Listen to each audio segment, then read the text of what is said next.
कहते हैं किसी भी दौर की सबसे बड़ी ताकत उसकी करेंसी होती है और आज की दुनिया में ये ताकत बंदूक या टैंक से ज्यादा नंबर्स, ट्रेड और फाइनेंस के जरिए काम करती है। आज ग्लोबल इकोनॉमी में जंग सिर्फ बॉर्डर्स पर नहीं लड़ी जाती बल्कि मार्केट्स, सैंक्शंस और करेंसीज के जरिए भी लड़ी जाती है।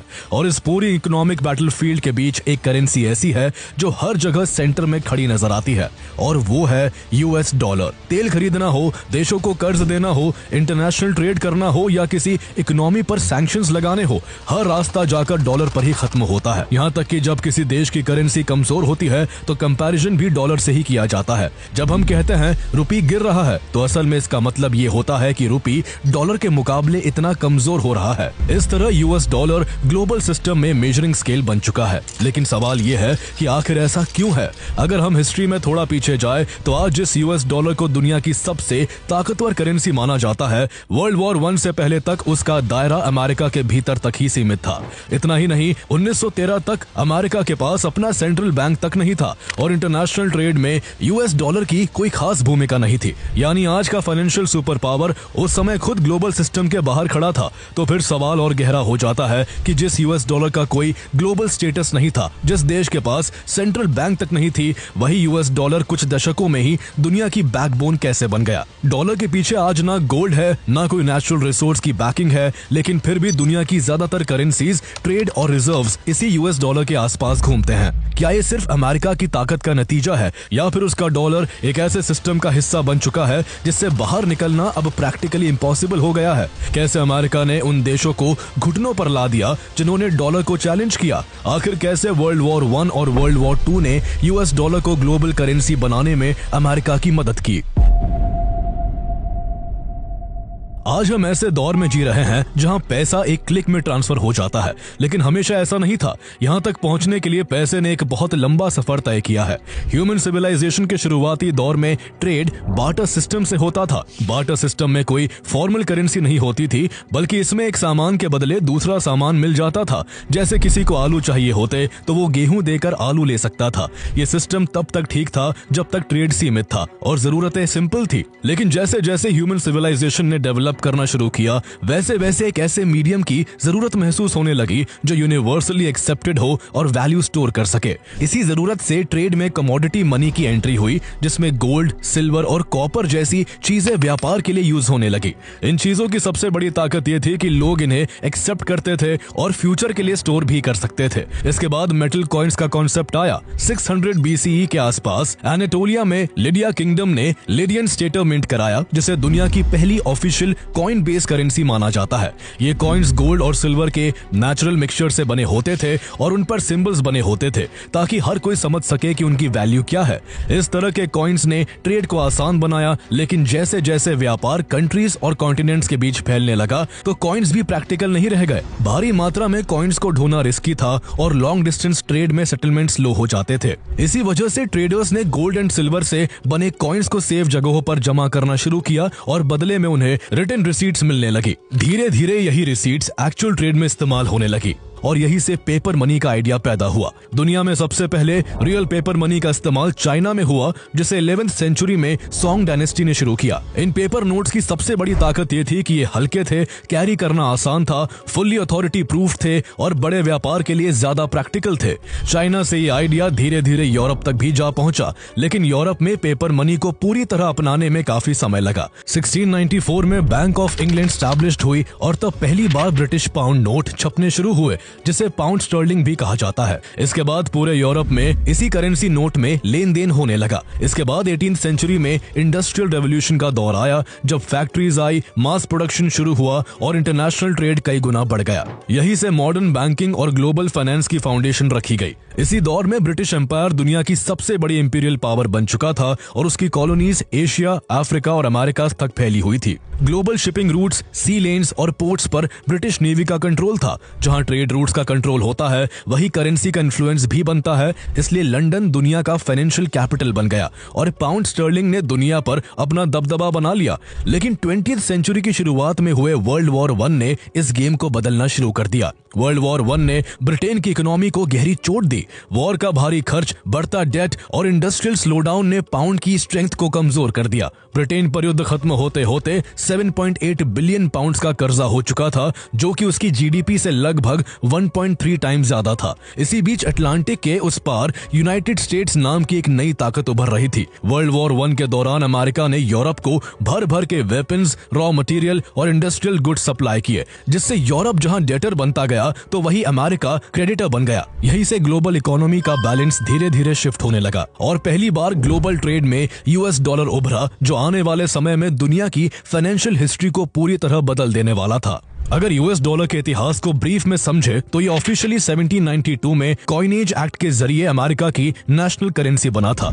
यूएस में पहली बार पेपर मनी 1861 में शुरू हुआ, जिसका यूज काफी धीरे धीरे बढ़ा। हाल ये था कि वर्ल्ड वॉर 1 से पहले तक डॉलर ज्यादातर केवल अमेरिका तक ही सीमित था और अमेरिका में कोई सेंट्रल बैंकिंग सिस्टम तक नहीं था। लेकिन इसके बाद 1913 में फेडरल रिजर्व सिस्टम की शुरुआत हुई, जिससे यूएस को अपनी बैंकिंग सिस्टम, इंटरेस्ट रेट्स और मनी सप्लाई पर सेंट्रलाइज कंट्रोल मिला। इसके बाद जब वर्ल्ड वॉर 1 के दौरान यूरोप कमजोर हुआ और अमेरिका क्रेडिटर बना, तभी पहली बार यूएस डॉलर की ग्लोबल वैल्यू धीरे धीरे बढ़नी शुरू हुई। लेकिन यूएस डॉलर का असली डोमिनेंस वर्ल्ड वॉर 2 के बाद स्टार्ट होता है। वर्ल्ड वॉर 2 वर्ल्ड वॉर 1 से कहीं ज्यादा डिस्ट्रक्टिव था, जिसकी वजह से ब्रिटेन, जो कभी दुनिया की फाइनेंशियल पावर था, अब खुद सर्वाइवल मोड में आ चुका था। एशिया का बड़ा हिस्सा भी इंस्टेबिलिटी और पॉवर्टी से जूझ रहा था। पूरा यूरोप तबाही की जद में धंस चुका था। यहाँ तक कि यूएसएसआर का भी हाल बुरा था। उसके 27 मिलियन लोग इस जंग में मारे जा चुके थे, 70,000 विलेजेस कंप्लीटली डिस्ट्रॉय हो चुके थे और इंडस्ट्रियल प्रोडक्शन अप्रॉक्स 30% से ईयरली डिक्लाइन कर चुका था।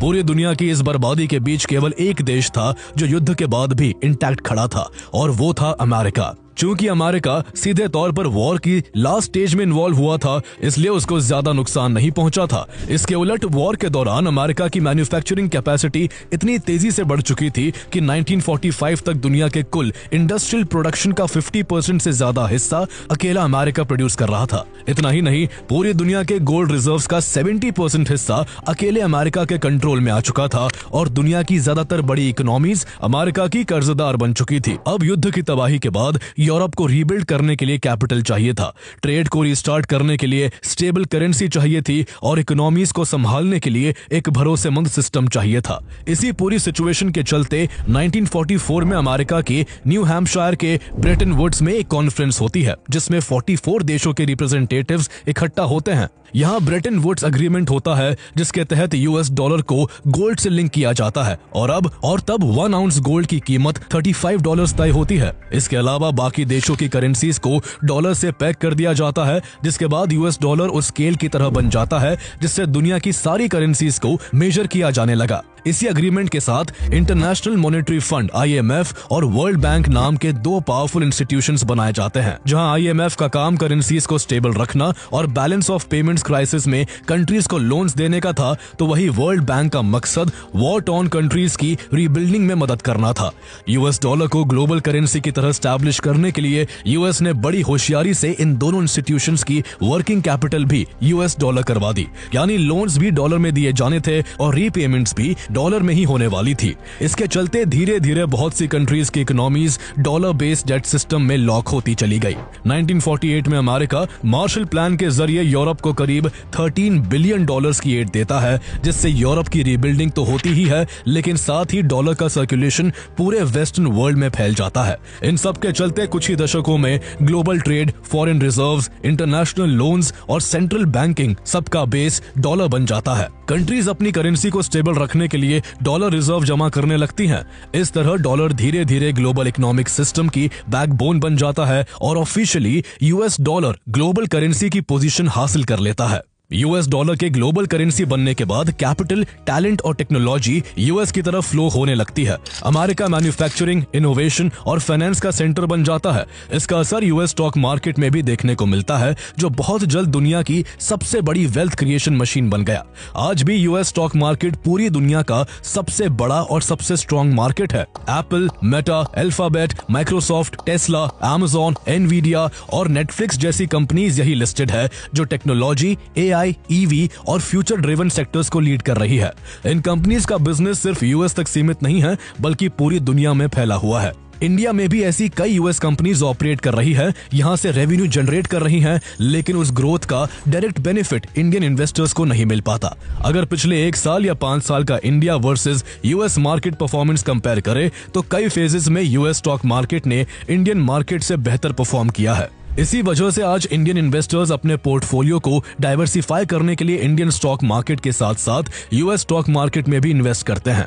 इस डाइवर्सिफिकेशन का एक बड़ा फायदा करेंसी एंगल से भी आता है। जब डॉलर रुपये के मुकाबले मजबूत होता है, तो यूएस स्टॉक से मिलने वाला रिटर्न सिर्फ स्टॉक परफॉर्मेंस से नहीं, बल्कि रुपये वर्सेस डॉलर अप्रिसिएशन से भी बढ़ जाता है। यही पर आईएनडी मनी पिक्चर में आता है। आईएनडी मनी के थ्रू कोई भी इंसान इंडिया में बैठे बैठे यूएस स्टॉक्स में इन्वेस्ट कर सकता है और ग्लोबल कंपनीज की ग्रोथ जर्नी का हिस्सा बन सकता है। आईएनडी मनी डाउनलोड करने के बाद सबसे पहले केवाईसी वेरिफिकेशन करना होता है। उसके बाद यूएस स्टॉक्स अकाउंट ओपन करने के लिए अपना बैंक अकाउंट लिंक करना होता है। अच्छी बात यह है कि आईएनडी मनी पर अकाउंट ओपनिंग का कोई चार्ज नहीं है। फंड डिपॉजिट या विड्रॉल पर भी प्लेटफॉर्म की तरफ से कोई एक्स्ट्रा साइड चार्जेस नहीं लगते। आईएनडी मनी पर आईएनआर में यूपीआई या बैंक ट्रांसफर के थ्रू मनी ऐड कर सकते हैं। अमाउंट आईएनआर से यूएसडी में कन्वर्ट होके यूएस वॉलेट में ऐड होते ही यूएस स्टॉक्स बाय किए जा सकते हैं। सबसे इंटरेस्टिंग बात यह है कि यहाँ इन्वेस्टमेंट 100 रुपए से भी कम अमाउंट से स्टार्ट की जा सकती है। फॉर एग्जाम्पल, किसी को यहाँ एप्पल में इन्वेस्ट करना है। एप्पल का पूरा शेयर करीब $273 यानी लगभग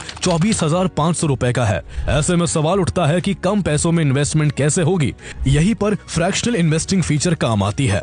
आईएनडी मनी पर मिनिमम ऑर्डर सिर्फ $1.01 का प्लेस किया जा सकता है, जो लगभग 93 रुपीस के आसपास होता है। मतलब आपने पूरा शेयर नहीं खरीदा, लेकिन उस शेयर का एक छोटा हिस्सा बाय कर लिया। और इस तरह कोई भी एप्पल जैसी जायंट कंपनी में 100 रुपए से भी कम में इन्वेस्टमेंट स्टार्ट कर सकता है। अगर कोई लॉन्ग टर्म अप्रोच के साथ धीरे धीरे इन्वेस्ट करना चाहता है, तो आईएनडी मनी पर यूएस स्टॉक्स और यूएस ईटीएफ्स के लिए एसआईपी ऑप्शन भी अवेलेबल है। 500 रुपए जैसे अमाउंट से यूएस ईटीएफ्स या किसी भी स्टॉक में सिस्टमैटिक इन्वेस्टमेंट स्टार्ट की जा सकती है, जिससे ग्लोबल डाइवर्सिफिकेशन एक स्ट्रक्चर्ड तरीके से बिल्ड होती है। इसके अलावा आईएनडी मनी पर US gold ETFs, silver ETFs, copper ETFs, platinum ETFs और यूरेनियम ईटीएफ्स तक में भी इन्वेस्ट किया जा सकता है। अगर फ्यूचर में आप किसी स्टॉक को सेल करना चाहते हो, तो होल्डिंग सेक्शन में जाकर उस स्टॉक को सेलेक्ट करके पार्शियल या फुल अमाउंट सेल किया जा सकता है। इसमें एक और यूजफुल फीचर डिविडेंड कैलेंडर का है, जिससे ये देखा जा सकता है कि कौन सी यूएस कंपनी डिविडेंड अनाउंस कर रही है एंड उसकी रिकॉर्ड डेट और पेमेंट डेट क्या है। इससे अपने सारे यूएस डिविडेंड्स को एक ही जगह इजीली ट्रैक किया जा सकता है। इतना ही नहीं, यूएस स्टॉक इन्वेस्टिंग को सिंपल और कन्वीनियंट बनाने के लिए आईएनडी मनी यूएस इन्वेस्टमेंट से जुड़े सारे ऑटोमेटेड टैक्स डॉक्यूमेंट्स भी प्रोवाइड करता है, जिन्हें आप सेकंड्स में डाउनलोड कर सकते हैं और या तो खुद टैक्स फाइलिंग के लिए यूज कर सकते हैं या सीधे अपने सीए को सेंड कर सकते हैं। अगर आप अपनी US investment journey easily start करना चाहते हो, तो आईएनडी मनी को एक्सप्लोर कर सकते हो, जो कि पूरी तरह सेफ एंड ट्रस्टेड प्लेटफॉर्म है। इसका लिंक पिन कमेंट और डिस्क्रिप्शन में मिल जाएगा। ब्रेटन वुड्स अग्रीमेंट के बाद अमेरिका ने जो भी स्टेप्स लिए, उनसे यूएस डॉलर न केवल ग्लोबल करेंसी के तौर पर स्टैब्लिश हुआ, बल्कि दुनिया का यूएस डॉलर पर भरोसा काफी ज्यादा हो गया था। ऐसा इसलिए भी था क्योंकि ब्रेटन वुड्स सिस्टम के तहत डॉलर गोल्ड स्टैंडर्ड से जुड़ा हुआ था। अगर इसे बिल्कुल आसान भाषा में समझे, तो जो भी देश इंटरनेशनल ट्रेड के लिए डॉलर इस्तेमाल करता था, वो जब चाहे तब उन डॉलर्स के बदले अमेरिका से तय रेट पर गोल्ड ले सकता था। अग्रीमेंट के तहत 1 आउंस गोल्ड का रेट $35 रखा गया था। मतलब अगर किसी देश के पास $35 है, तो वो अमेरिका से 1 आउंस गोल्ड मांग सकता था। शुरुआत में ये सिस्टम बहुत अच्छे से चला, क्योंकि वर्ल्ड वॉर 2 के बाद दुनिया के 70% गोल्ड रिजर्व्स अकेले यूएस के पास थे। इसलिए गोल्ड बैकिंग की वजह से पूरी दुनिया का डॉलर पर भरोसा बना हुआ था। लेकिन धीरे धीरे प्रॉब्लम शुरू होने लगी। 1950s और 1960s में अमेरिका ने दुनिया भर में भारी खर्च शुरू कर दिया। Vietnam war, cold war, arms race, Europe और एशिया में मिलिट्री बेसेस और ग्लोबल इन्फ्लुएंस बनाए रखने की कॉस्ट, ये सब डॉलर में पे किया जा रहा था। चूंकि अब अमेरिका के अलावा बाकी देश भी डॉलर का इस्तेमाल कर रहे थे, इसलिए 1960s तक सिचुएशन ये हो गई थी कि दुनिया भर के देशों के पास मौजूद डॉलर की मात्रा यूएस के पास मौजूद गोल्ड रिजर्व से ज्यादा हो चुकी थी। यानी अमेरिका के पास उतना गोल्ड नहीं था जितना दुनिया भर में डॉलर फैल चुके थे, और ऐसा इसलिए था क्योंकि अमेरिका साइलेंटली ज्यादा डॉलर्स प्रिंट कर रहा था। यानी गोल्ड तो अमेरिका के पास लिमिटेड ही था, लेकिन डॉलर्स की संख्या गोल्ड से कई गुना ज्यादा हो गई थी। सिचुएशन ये थी कि अगर सभी कंट्रीज अमेरिका से एक साथ डॉलर के बदले गोल्ड लेने आ जाती तो अमेरिका के पास देने के लिए गोल्ड ही कम पड़ जाता।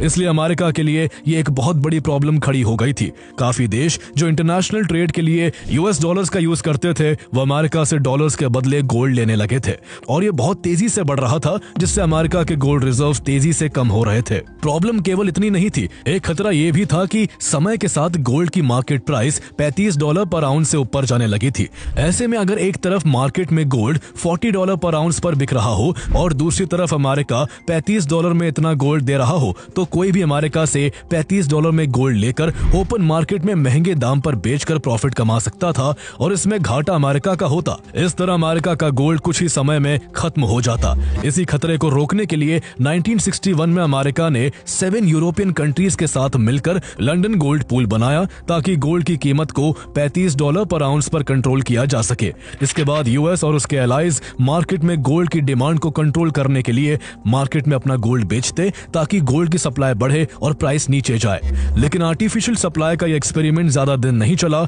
और 1968 तक लंदन गोल्ड पूल पूरी तरह फेल हो गया। अब सिचुएशन अमेरिका के हाथ से बाहर निकलती जा रही थी और उसका सोने का खजाना साफ हो रहा था। 1950 में जहां यूएस के पास करीब 20,000 टन गोल्ड था, 1971 तक वो घटकर करीब 8,000 टन के आसपास रह गया था। यानी अमेरिका का आधे से ज्यादा सोना साफ हो चुका था। इस दौरान बाकी देश अग्रेसिवली अपने डॉलर रिजर्व्स को गोल्ड में कन्वर्ट कर रहे थे। हाल ये था कि यूएस के एलाई फ्रांस तक ने बाकायदा डॉलर से अपने शिप्स भर के यूएस भेजे और यूएस से गोल्ड वापस लेना शुरू कर दिया। इस तरह मार्केट में गोल्ड की डिमांड इतनी बढ़ गई कि अमेरिकन गवर्नमेंट उसे कंट्रोल नहीं कर पा रही थी। अब अमेरिका के सामने दो ऑप्शंस बचे थे, या तो डॉलर को गोल्ड से जोड़कर रखे और अपने गोल्ड रिजर्व्स पूरी तरह खो दे, या फिर गोल्ड स्टैंडर्ड को ही खत्म कर दे। इसी डिलेमा के बीच 15 अगस्त 1971 को US president Richard Nixon announce करते हैं कि अब से डॉलर को गोल्ड में कन्वर्ट नहीं किया जाएगा। इस एक अनाउंसमेंट के साथ गोल्ड स्टैंडर्ड खत्म हो गया और डॉलर के पीछे से गोल्ड बैकिंग खत्म हो गई। रिचर्ड निक्सन के इसी फैसले को इतिहास में निक्सन शॉक के नाम से जाना जाता है, क्योंकि अब यूएस डॉलर के पीछे गोल्ड नहीं था और उसकी value US economy, military power और ग्लोबल ट्रस्ट से तय होने लगी थी। इसलिए बहुत से लोगों को इस पॉइंट पर लगने लगा कि डॉलर कोलैप्स हो जाएगा, लेकिन ऐसा नहीं हुआ, क्योंकि तब तक दुनिया यूएस डॉलर पर डिपेंडेंट हो चुकी थी। इंटरनेशनल ट्रेड डॉलर में हो रहा था, कंट्रीज के फॉरेन रिजर्व्स यूएस डॉलर में रखे गए थे, ग्लोबल डेट, लोन्स और रीपेमेंट्स यूएस डॉलर में फिक्स हो चुके थे, और सबसे बड़ी बात, दुनिया के पास यूएस डॉलर का कोई प्रैक्टिकल अल्टरनेटिव मौजूद नहीं था। यूरोप अभी भी रीबिल्ड कर रहा था, जापान और एशिया ग्रोथ फेज में थे, Soviet block US dollar based system से बाहर था, लेकिन वो ग्लोबल ट्रेड का इतना बड़ा सेंटर नहीं था। इसलिए कंट्रीज की डिपेंडेंसी यूएस डॉलर पर बढ़ चुकी थी, और इसी डिपेंडेंसी को परमानेंटली सिक्योर करने के लिए अमेरिका ने अगला मास्टर मूव खेला, जिसे पेट्रो डॉलर सिस्टम के नाम से जाना जाता है। दरअसल वर्ल्ड वॉर 2 के बाद एक बात साफ हो चुकी थी कि दुनिया की इकोनॉमी के लिए अब एनर्जी, खासकर ऑयल बहुत जरूरी है। फैक्ट्रीज, ट्रांसपोर्ट, मिलिट्री, इलेक्ट्रिसिटी सब कुछ ऑयल से चलता था, और ये ऑयल ज्यादातर Saudi Arabia, Iran, Iraq, Kuwait और यूएई जैसे मिडिल ईस्ट के देशों में मौजूद था। मिडिल ईस्ट के पास ऑयल तो था, लेकिन उसे निकालने की टेक्नोलॉजी, कैपिटल और एक्सपर्टीज नहीं थी। 20वीं सेंचुरी के शुरुआती दशकों में सऊदी अरेबिया और ईरान जैसे देशों में ऑयल एक्सप्लोरेशन और एक्सट्रैक्शन अमेरिका और ब्रिटेन की कंपनियां कर रही थी। सऊदी अरेबिया में 1938 में जब दमाम रीजन में मैसिव ऑयल रिजर्व मिले, तो उस ऑयल को कमर्शियली एक्सट्रैक्ट करने में यूएस कंपनीज ने सबसे बड़ी भूमिका निभाई थी। अमेरिका ने टेक्नोलॉजी दी, ड्रिलिंग इंफ्रास्ट्रक्चर बनाया और सऊदी ऑयल को ग्लोबल मार्केट से जोड़ा। अब यहाँ दोनों देशों की जरूरतें मिलती थी। यहाँ सऊदी अरेबिया को ऑयल बेचने के लिए ग्लोबल एक्सेस, रीजनल एनिमीज से मिलिट्री प्रोटेक्शन और रिजीम स्टेबिलिटी चाहिए थी, तो वही अमेरिका को ऑयल की अनइंटरप्टेड सप्लाई, मिडिल ईस्ट में स्ट्रेटेजिक फुटहोल्ड और डॉलर की ग्लोबल डिमांड बनाए रखने का तरीका चाहिए था। अब चूंकि क्योंकि 1971 में गोल्ड स्टैंडर्ड खत्म हो चुका था, इसलिए अमेरिका अब डॉलर की डिमांड को ऑयल से लॉक करने का प्लान बनाता है। 1974 में यूएस सऊदी अरेबिया के साथ ये डील करता है कि सऊदी अरेबिया किसी भी देश को अपना ऑयल सिर्फ यूएस डॉलर में बेचेगा और बदले में अमेरिका सऊदी अरेबिया को मिलिट्री प्रोटेक्शन, वेपन सप्लाई और रीजनल सिक्योरिटी की गारंटी देगा। सऊदी अरेबिया इसके लिए अग्री हो जाता है और धीरे धीरे यही मॉडल बाकी ओपेक देशों पर भी लागू हो जाता है। यानी अब किसी भी कंट्री के पास ऑयल खरीदने के लिए यूएस डॉलर होना जरूरी था।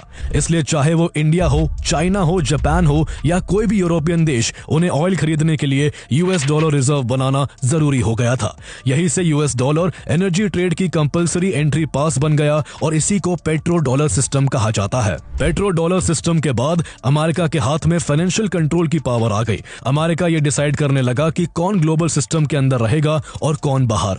कुछ देशों ने डॉलर डोमिनेंस को चैलेंज करने की कोशिश भी की, लेकिन अमेरिका ने उनको फिर कहीं का नहीं छोड़ा। जैसे साल 2000 में इराक के प्रेसिडेंट सद्दाम हुसैन ने ऐलान किया कि इराक अब अपना ऑयल यूएस डॉलर की बजाय यूरो में बेचेगा। ये डॉलर बेस्ड सिस्टम के लिए एक डायरेक्ट चुनौती थी और इसके कुछ ही साल बाद 2003 में इराक पर अमेरिका का इन्वेजन हुआ और सद्दाम हुसैन की रिजीम न केवल खत्म हो गई बल्कि सद्दाम हुसैन को फांसी के फंदे से लटका दिया गया। ऐसे ही लीबिया का तानाशाह मुअम्मर गद्दाफी ऑयल और रिसोर्सेज को यूएस डॉलर में ट्रेड करने के खिलाफ था। यह पेट्रो डॉलर सिस्टम को खुला चैलेंज था। ऐसे में कुछ ही समय बाद लीबिया में नेटो इंटरवेंशन हुआ और गद्दाफी की रिजीम कोलैप्स कर गई और उसे भी मार दिया गया। ऐसा एक केस ईरान का भी है। ईरान और यूएस की 1979 इस्लामिक रेवोल्यूशन के बाद से ही गहरी दुश्मनी है। इसलिए ईरान जब डॉलर बेस्ड सिस्टम को ओपनली रिजेक्ट करते हुए ऑल्टरनेटिव पेमेंट मैकेनिज्म्स अपनाने लगा तो यूएस की तरफ से ईरान को decades long economic sanctions, banking restrictions और फाइनेंशियल आइसोलेशन का सामना करना पड़ा और ईरान की इकोनॉमी घुटनों पर आ गई। इन सब से अमेरिका का यह मैसेज साफ था कि डॉलर बेस्ड सिस्टम से बाहर जाने की कीमत चुकानी पड़ेगी और इसलिए डॉलर सिर्फ कोई करेंसी नहीं रहा बल्कि एक बड़ा जियोपॉलिटिकल टूल बन गया। टाइम के साथ अमेरिका ने इस कंट्रोल को सिर्फ ऑयल ट्रेड तक सीमित नहीं रखा, उसने ग्लोबल फाइनेंस का कंट्रोल अपने हाथों में ले लिया। इस कंट्रोल का सबसे बड़ा एग्जांपल स्विफ्ट सिस्टम है। स्विफ्ट एक ग्लोबल फाइनेंशियल मैसेजिंग नेटवर्क है जिसके जरिए दुनिया भर के बैंक्स आपस में इंटरनेशनल पेमेंट इंस्ट्रक्शंस एक्सचेंज करते हैं। आज स्विफ्ट से 200 से ज्यादा देशों के 11,000 से ज्यादा बैंक्स और फाइनेंशियल इंस्टीट्यूशंस जुड़े हुए हैं। इसकी इतनी पावर है कि अगर किसी कंट्री को स्विफ्ट से बाहर कर दिया जाए तो उसके बैंक्स इंटरनेशनल पेमेंट्स ना भेज सकते हैं, ना रिमाइंडर रिसीव कर सकते हैं। प्रैक्टिकली वो कंट्री ग्लोबल ट्रेड से कट जाती है। बड़ी बात यह है कि स्विफ्ट सिस्टम पर वेस्टर्न कंट्रोल है और यूएस का इसमें डिसाइसिव इन्फ्लुएंस है। इसलिए स्विफ्ट को फाइनेंशियल सैंक्शंस के सबसे पावरफुल वेपन की तरह इस्तेमाल किया जाता है। 2022 में इसका सबसे ताजा एग्जाम्पल देखने को मिला जब रशिया यूक्रेन वॉर छिड़ी तो रशिया के कई मेजर बैंक्स को स्विफ्ट सिस्टम से बाहर कर दिया गया। इससे रशिया की पेमेंट्स फ्रीज हो गई, ट्रेड फ्लोज डिस्टर्ब हुए और उसकी इकोनॉमी पर भारी दबाव पड़ा। यहाँ तक कि अमेरिका ने रूस से ऑयल खरीदने वाले देशों पर एक्स्ट्रा टैरिफ्स तक लगा दिए जिनमें भारत भी शामिल था। इस तरह डॉलर के डोमिनेंस की वजह से अमेरिका एक तरह से पूरी दुनिया के साथ मनमानी करता है। यूएस डॉलर को और मजबूत बनाने में डिजिटल एंड कंप्यूटर रेवोल्यूशन का भी अहम रोल है। इनकी शुरुआत अमेरिका से ही हुई और अमेरिका की IBM, इंटेल एंड माइक्रोसॉफ्ट जैसी कंपनियों ने पूरी दुनिया के लिए कंप्यूटिंग स्टैंडर्ड्स डिफाइन किए। Banks, stock exchanges, insurance companies सबने अमेरिकन कंप्यूटर सिस्टम्स को अडॉप्ट किया। जैसे जैसे कंप्यूटर्स फाइनेंस में घुसे वैसे वैसे global financial data US based system पर प्रोसेस होने लगा। 2000 के दशक के बाद स्मार्टफोन्स और मोबाइल इंटरनेट ने इस डोमिनेंस को और गहरा कर दिया। वीजा, मास्टरकार्ड, पेपैल जैसे पेमेंट नेटवर्क्स, नैस्डैक और NYSE जैसे स्टॉक एक्सचेंजेस और ग्लोबल फिनटेक इंफ्रास्ट्रक्चर सब डॉलर बेस्ड डिजिटल रेल्स पर चलने लगे। अब डॉलर सिर्फ फिजिकल करेंसी नहीं था बल्कि वो डिजिटल फॉर्म में हर सेकंड दुनिया भर में मूव करने लगा। इसके बाद एप्पल, गूगल, Amazon, मेटा और माइक्रोसॉफ्ट जैसी अमेरिकन कंपनियां दुनिया की डिजिटल इकोनॉमी को शेप करने लगी। इन कंपनियों की अर्निंग्स ग्लोबल थी लेकिन अकाउंटिंग डॉलर में होती थी। अब जब हम AI और एडवांस टेक्नोलॉजी के दौर में पहुंच चुके हैं तो artificial intelligence, cloud computing, semiconductors और एडवांस रिसर्च इन सब में भी आज अमेरिका ही लीड कर रहा है। Open AI, Nvidia, Google deep mind और माइक्रोसॉफ्ट एज्योर ये सिर्फ कंपनीज नहीं है, ये नेक्स्ट जनरेशन इकोनॉमी की बैकबोन है और ये पूरा इकोसिस्टम डॉलर बेस्ड फंडिंग पर टिका हुआ है। इसलिए आज यूएस डॉलर की ताकत एनर्जी, ट्रेड, फाइनेंस, टेक्नोलॉजी और डिजिटल इंफ्रास्ट्रक्चर सबके कंबाइंड कंट्रोल से है। यही वजह है कि डॉलर का डोमिनेंस दशकों बाद भी टूटा नहीं है, बल्कि हर टेक्नोलॉजिकल शिफ्ट के साथ और ज्यादा मजबूत होता चला गया। डॉलर की डेकेड्स लॉन्ग डोमिनेंस के बाद दुनिया के कई देशों ने इसे चुनौती देने की कोशिश की, खासकर वो देश जो यूएस सैंक्शंस, ट्रेड प्रेशर या फाइनेंशियल रिस्ट्रिक्शंस का सामना कर चुके थे। इन देशों को समझ आ गया था कि जब तक ग्लोबल ट्रेड और पेमेंट्स यूएस डॉलर पर डिपेंड करते रहेंगे, तब तक अमेरिका के पास इकोनॉमिक लेवरेज बना रहेगा। सबसे पहले चाइना ने डॉलर डिपेंडेंसी कम करने की कोशिश शुरू की और अपने ट्रेड पार्टनर्स के साथ लोकल करेंसीज में सेटलमेंट को पुश करते हुए युआन को इंटरनेशनलाइज करने की कोशिश की। कुछ बायलैटरल डील्स में युआन का इस्तेमाल भी शुरू हुआ, लेकिन प्रॉब्लम यह है कि चाइना का फाइनेंशियल सिस्टम ट्रांसपेरेंट नहीं माना जाता। Rule of law, data access और पॉलिसी प्रेडिक्टेबिलिटी पर ग्लोबल इन्वेस्टर्स को भरोसा नहीं है। इसी वजह से युआन डॉलर का रियल ऑल्टरनेटिव बनने में अब तक नाकाम रहा है। इसके बाद रशिया ने सैंक्शंस के जवाब में यूएस डॉलर छोड़ने की कोशिश की। रशिया ने एनर्जी ट्रेड में रूबल और युआन को प्रमोट किया और ऑल्टरनेटिव पेमेंट सिस्टम्स डेवलप किए, लेकिन रशिया की इकोनॉमी का साइज लिमिटेड है और उसकी करेंसी ग्लोबल स्केल पर ट्रेड और रिजर्व्स के लिए अट्रैक्टिव नहीं बन पाई। ब्रिक्स कंट्रीज भी लगातार डी डॉलराइजेशन को लेकर काम कर रही है। ब्रिक्स ने local currency trade, shared payment systems और इवन कॉमन करेंसी के आइडिया पर चर्चा की, लेकिन ग्राउंड रियलिटी यह है कि ब्रिक्स देशों की इकोनॉमीज, स्ट्रक्चर, ग्रोथ और ट्रस्ट लेवल में एक दूसरे से बहुत अलग है। ऐसे में एक स्टेबल कॉमन करेंसी का होना अभी इतना आसान नहीं लगता। इसलिए आज भी दुनिया की 54% export invoicing, 57% foreign exchange reserves और करीब 88% foreign exchange transactions US dollar में या डॉलर के साथ होती है। डॉलर दुनिया की करेंसीज का मेजरिंग स्केल बन चुका है। जब इंडिया में कहा जाता है रुपये गिर गया, तो असल में इसका मतलब ये होता है कि रुपये डॉलर के मुकाबले कमजोर हुआ है।